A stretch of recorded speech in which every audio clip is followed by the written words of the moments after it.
जब हमारे उद्धार का समय आता है तो सबसे पहली कृपा होती है, हमें सत्संग मिलता है सबसे पहला।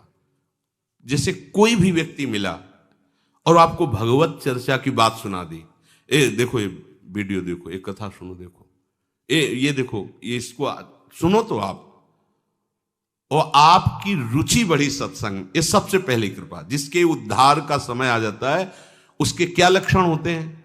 तो बोले सबसे पहले उसे सत्संग में रुचि होती है, सत्संग श्रवण में। साधुओं में श्रद्धा की बात नहीं कही गई, सत्संग में, भगवद वार्ता में उसकी रुचि होती है।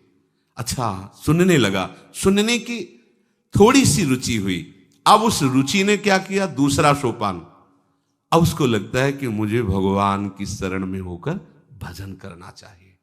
उसके अंदर प्रभु में अपनापन करने की, समर्पण होने की वृत्ति उदय होती है। बढ़िया क्रम है। सबसे पहले जिसका उद्धार होना होता है तो उसको सत्संग मिलता है, किसी भी व्यक्ति के द्वारा। ऐसा नहीं कि वो साधु के द्वारा ही, किसी पुस्तिका के द्वारा, किसी ग्रंथ के द्वारा, किसी प्रवचन के द्वारा, उसको किसी संत पर श्रद्धा की बात नहीं की जा रही। वो भगवत चर्चा श्रवण की, कोई कथावाचक, कोई रासाचार्य, किसी से भी उसे भगवत संबंधी वार्ता सुनने को मिली, आकर्षण उसका हुआ। अब उसके दूसरी बात, उसके हृदय में प्रभु के प्रति समर्पण होने की भावना जागृत होती है। मैं भी शरणागत होकर भगवान का भजन करूंगा। अब उसके द्वारा हृदय में तीर्थाटन करने की भावना जागृत हुई।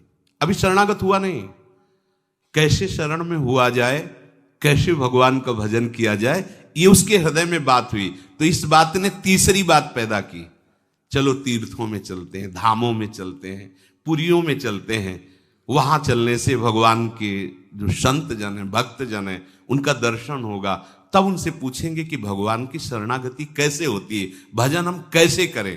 तो वो तीर्थ याटन करता है। तीर्थ याटन से उसके हृदय में पवित्रता आती है। तब उस पवित्रता से वो महत् सेवयम, साधु महात्माओं की सेवा करने का भाव उसके जागृत होता है। संतों को वस्त्र दे दें, भोजन, कुछ किसी भी तरह उनकी सेवा करें, संतों से प्रियता होने लगती। संत सेवा का उसके हृदय में श्यान महत् सेवयाहा, महत् सेवा यही सबसे बड़ी सेवा। भगवत प्रेमी महात्माओं की यदि सेवा मिल जाए, ये महत् सेवा कही जाती है। महापुरुषों की सेवा करने का चाव प्रकट, कैसे हमारे तन से, हमारे मन से किसी भी तरह कोई सेवा इनकी बन जाए, अब महत् सेवा बनती है उससे। संतों के पास जाकर उनके सामने शांत बैठ जाना, उनकी बात सुनना, यह भी सेवा है। उनकी आज्ञा पालन करना, यह सबसे बड़ी सेवा है।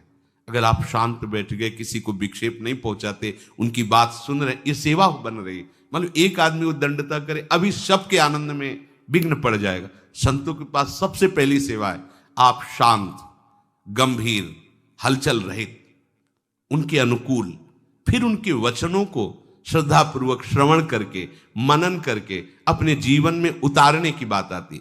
महत् सेवा बनी तो उसकी प्रभु की बातों में आसक्ति पैदा हुई।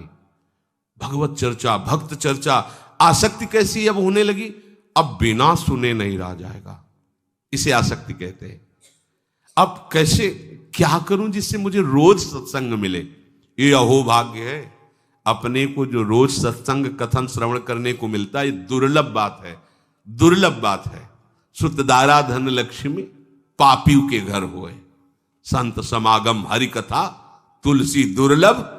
तो ये दुर्लभ बात, महत् सेवा से उसके हृदय में भगवत चर्चा सुनने की आसक्ति पैदा हो गई। अब पहले आसक्ति नहीं होती, सुन करके वो भगवान की शरण में होने की बात आई। शरण कैसे हुआ जाता है, इसके लिए तीर्थ याटन किया, हृदय पवित्र हुआ, साधु समागम हुआ, संत सेवा, महत् सेवायाम, संतों की सेवा बनी उसके हृदय में। अब सत्संग के प्रति आसक्ति हो गई। अब कुछ भी हो, सत्संग के बिना हम नहीं जी सकते। अब समझ लो, आप बिल्कुल नजदीक पहुंच रहे हो। कथा में जो ही रुचि हुई तो अकल्याण करने वाले जितने विषय थे उन पे उसकी नजर गई। काम, क्रोध, लोभ, ये जितनी उत्तेजनाएं थी, जो ये बुरे वेग थे जिनके कारण वो माया में गिर रहा था, उस पर नजर गई उसकी कि अरे मैं इनको सुख समझ रहा था और ये हमें नष्ट कर रहे हैं। अब उनके वो हर सलाह को काटने की बात उसके मन में आई। जो काम क्रोध की सलाह से वो भ्रष्ट हो रहा था, सत्संग में उसको ये विवेक प्राप्त हुआ और अब वो शासन करने लगा। उन विकारों को असह नहीं हो जाना, ये उनको नष्ट करने का उपाय है। अब सहा नहीं जा रहा, व्याकुलता हो जाना, ऐसा हम लोग नहीं कर पाते। हम लोग बहुत छुपा के अपने हृदय में उनको रखते हैं, तो इसीलिए वो बने हुए हैं। जिस दिन आप व्याकुल हो गए, अरे ये दुष्ट मुझे कितना नष्ट, भयभीत हो जाएगा वो। सच्ची मानिए, तुम इतने बल से बलवान हो कि तुम्हें काम परास्त कर दे, ऐसा नहीं हो सकता। तुम अपने बल को देख नहीं पा रहे हो। मेरे बल सी वृंदावन रानी, महारानी जी की तरफ देखो, फिर देखे तुम्हें कौन देखता है बुरी नजर से। न काम, न क्रोध, न लोभ, न मोह, न मद, न मत्सर। हम क्या करते हैं? महारानी जी की तरफ पीठ किए हुए और इनकी तरफ नजर किए हैं और इनका स्वागत करते हैं। लगता है इनसे हमें सुख मिलता है, इसीलिए बने हुए हैं।